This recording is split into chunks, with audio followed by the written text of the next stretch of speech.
Really wanted to dive in today to a certain aspect of procrastination that we may not think of, and it's on a life scale. So this has come up for me this week, partly because a lot of people are looking at procrastination when they're thinking of the world opening up again post-COVID. So what have they put aside?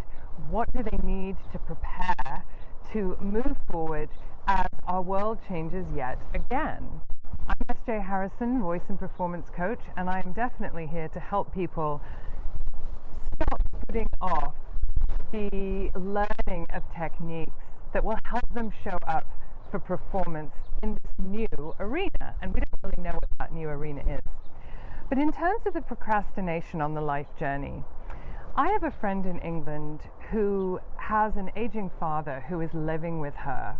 And so, of course, the pandemic has brought up a lot around their relationship during the periods when they've been very isolated. And to protect him, she had encouraged him to really stay in for most of this period, as my own mother has, in fact.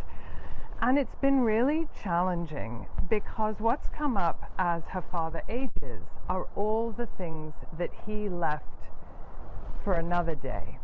And when I'm talking about things left for another day, I really mean the deeper habits that we have in how we lead our life. Are we people who dig deep and really work on ourselves? Do we overcome the desire to rely on others all the time for our own inner sustenance? We need others.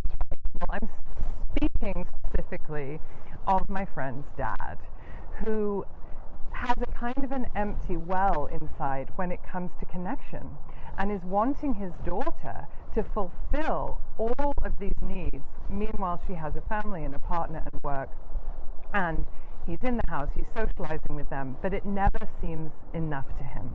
And this is causing quite a rift.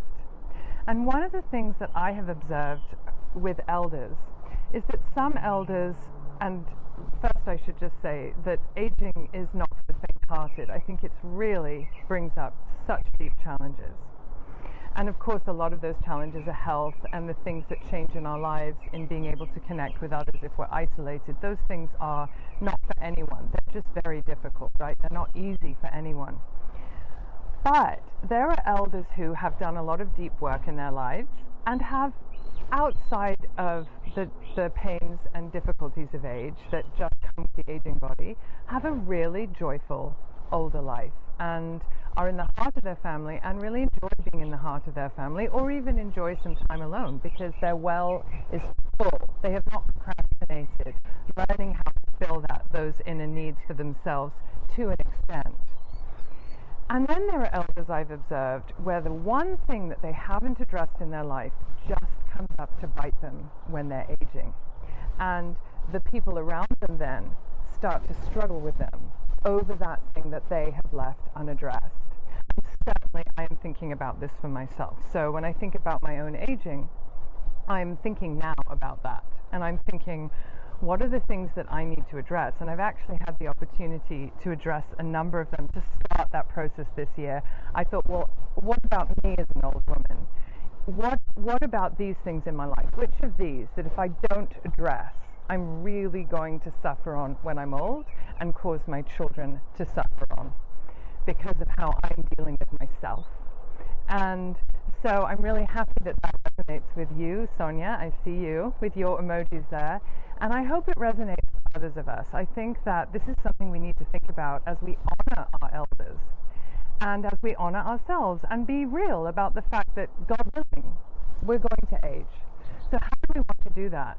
It has to do with how we live now. So here's to unlocking your performance power and also your own inner fire during this really challenging time.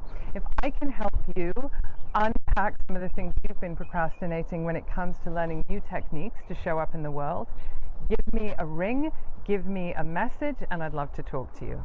Here's to seeing you next week.